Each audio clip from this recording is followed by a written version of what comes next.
장엄한 장면이라고 하는 이 교과의 내용을 가지고 제가 은혜 받는 시간을 가지려고 합니다. 오늘 교과 70페이지에는요 이 말씀을 하고 있습니다. 지구 역사의 마지막 날에 전개될 사건들을 이해하기 위해서는 예언서인 다니엘서와 요한계시록을 함께 연구해야 한다. 요한계시록은 하나님의 심판의 시간이 왔다고 선포하고 다니엘서는 심판이 언제 시작되었는지를 알려준다. 우리 한 세간에서 참 재미있는 사진이 하나 올라왔습니다. 1등 29번이라고 하는 이 복권 판매점입니다. 1등이 무려 29번이나 배출된 곳입니다. 그것도 복권이 당첨된 곳입니다. 여러분 같으면 어떻게 하시겠습니까? 1등이 무려 29번이나 나온 것, 참 대단한 곳입니다. 많은 사람들이 복권을 구매하기 위해서 이곳을 방문했습니다.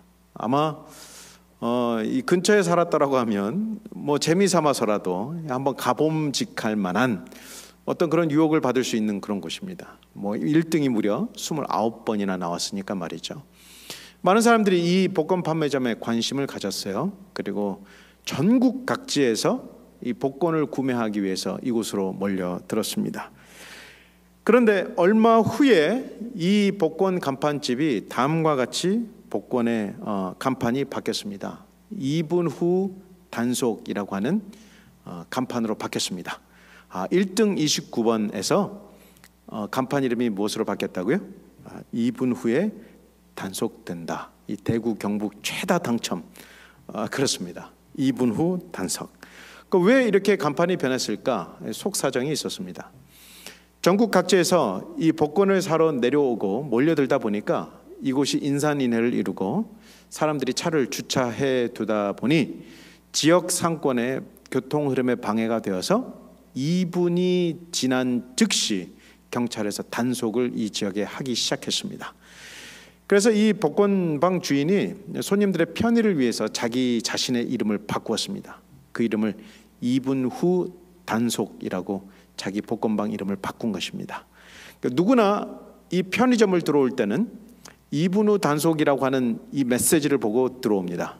그러니 이것이 심판의 경고와 기별이 되는 것, 그 이름 자체가 심판의 기별이 되는 것, 이것입니다.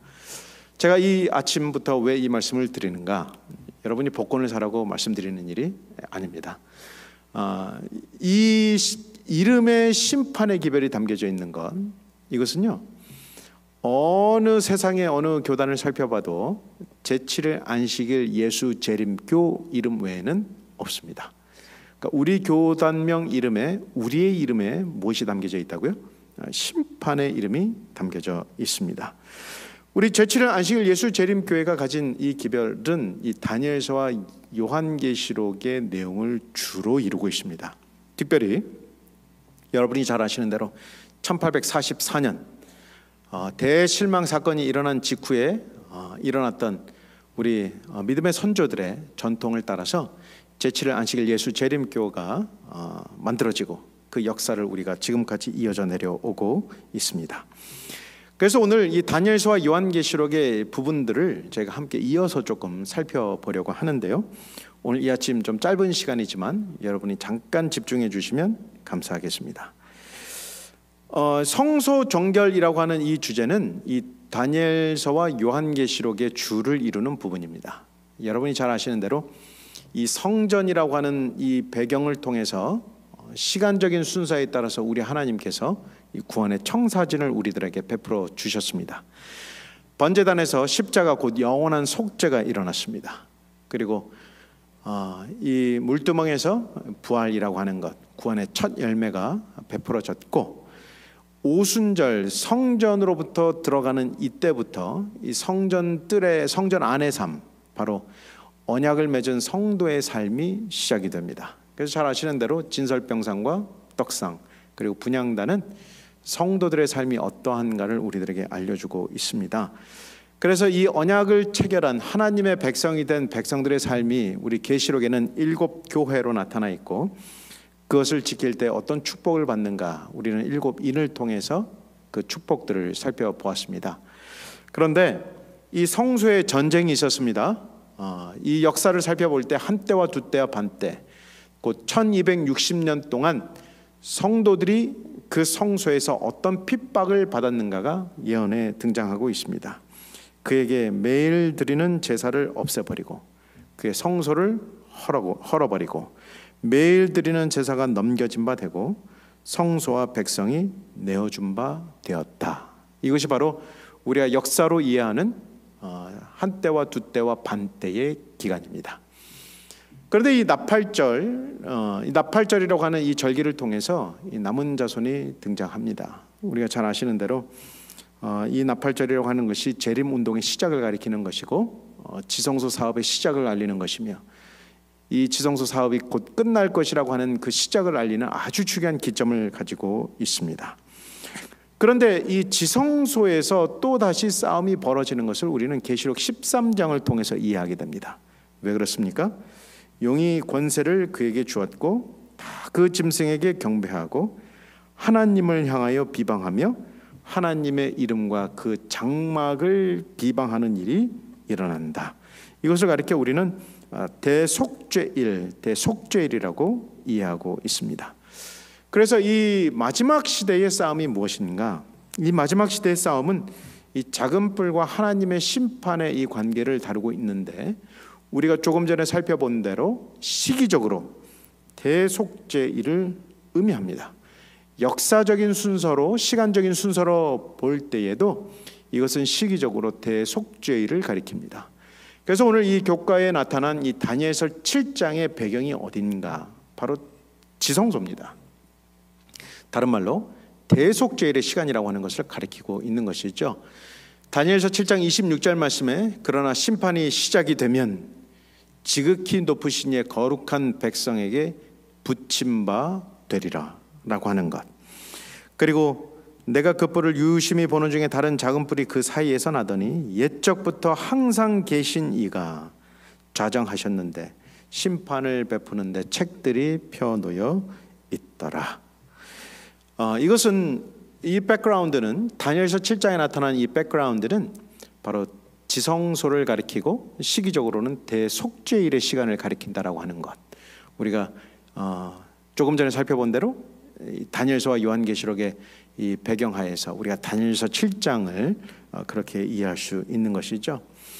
그러므로 하나님께서는 이 성소의 정결이 반드시 필요합니다. 왜냐하면 그 가운데서 일어난 모든 일들을 우리 하나님께서 다시 한번 정리해야 될 필요가 있으신 것이죠.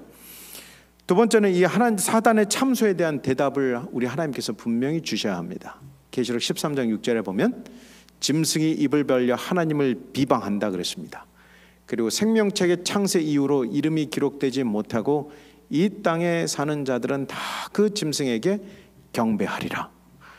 그리고 오늘 또 책 한 권을 소개합니다. 재림전 조사심판의 성경적 기초라고 하는 208페이지에 사탄이 하나님의 백성에 가하는 참소는 하늘 성소에 대한 직접적이고 강력한 공격이기도 하다. 그러므로 하나님께서는 사단의 참소에 대한 대답을 위해서라도 그 성소의 정결의 행사가 반드시 필요하다라고 하는 것, 오늘 우리들에게 알려주고 있습니다. 우리가 이 하나님의 속죄 방법을 보면 특별한 형태로 이루어져 있다고 하는 사실을 알 수가 있어요. 매일의 제사가 있고 1년에 한 번 이루어지는 대속죄일의 성전 정결이 있습니다. 매일의 제사에서는요, 레위기 4장에 보면 그를 위하여 속죄한즉 그들이 사함을 받으리라 그랬습니다. 매일의 제사는 용서와 관련이 되어 있습니다. 그런데 1년에 한 번 이루어진 이 대속죄일은요, 정결 행사와 관련되어 있습니다. 그것은 will be cleansed라고 표현되어 있습니다. 깨끗하게 됨을 얻으리라. 그러면 사함을 얻는 것과 깨끗함을 얻어지는 것, 이것은 두 개가 서로 다른 내용을 가리키는 것입니다. 그래서 그가 사함을 받으리라 라고 표현하고 있고, 레위기 16장의 대속죄일과 관련해서는 너희는 스스로를 괴롭게 하고 너희 모든 죄에서 너희가 여호와 앞에 정결하리라. 그래서 우리 하나님의 속죄에는 두 가지 특성이 있습니다. 첫 번째는 용서함을 받는 것, 두 번째는 그 모든 결과들을 온 우주 앞에서 정결하여졌다라고 선언하는 것. 이 두 단계로 이루어져 있음을 우리가 레위기서를 통해서 볼 수 있죠. 그래서 오늘 드리고 있는 이 말씀은 무엇입니까? 요한일서 1장 1절로 9절 말씀이 오늘 우리들에게 귀한 교훈을 주고 있습니다. 태초부터 있는 생명의 말씀에 관하여 우리가 들은 바요, 눈으로 본 바요, 자세히 보고 우리 손으로 만진 바라. 이 생명이 나타내신 바 된지라. 이 영원한 생명을 우리가 보았고 증언하여 너희에게 전하노니 이는 아버지와 함께 계시다가 우리에게 나타내신 바 된 이시니라. 그 빛 가운데 계신 것 같이 우리도 빛 가운데 행하면 우리가 서로 사귐이 있고 그 아들 예수의 피가 우리를 모든 죄에서 깨끗하게 하실 것이요 만일 우리가 죄가 없다고 말하면 스스로 속이고 또 진리가 우리 속에 있지 아니할 것이요 만일 우리가 우리 죄를 자백하면 그는 미쁘시고 의로우사 우리 죄를 사하시고 우리를 모든 불의에서 깨끗하게 하실 것이요 정결하게 하실 것이요. 그래서 이 두 단계로 표현되어 있음을 오늘 이 요한일서도 오늘 우리들에게 말씀하고 있습니다. 말씀을 정리합니다. 우리 다니엘서와 요한계시록을 통해서 심판의 기별을 증거하고 있습니다. 그리고 우리 재림교회의 이름처럼 우리는 이 하늘 성소가 이루어지는 그 정결 사업의 한가운데 있다고 이 마지막 시대를 우리가 그렇게 믿고 있습니다. 그리고 우리 예수님께서는 이 정결 사업의 끝에 모든 하늘 성소의 사업을 정결하게 하시고 이 땅에 다시 나타나실 것입니다. 그러므로 오늘 이 은혜 받을 만한 이때에 여러분께서 여러분의 모든 죄를 우리 하나님께 드리시고 또 그 심판이 베풀어지고 있는 이 다니엘서 7장의 이 마지막 시대의 때에 여러분께서 우리의 든든한 변호자인 예수 그리스도와 함께 하늘 법정에 우리의 모든 것을 맡기는 오늘 저와 여러분들이 되기를 바라겠습니다. 이 고요한 아침 여러분을 개인 기도 시간으로 초청하면서 말씀을 드리겠습니다.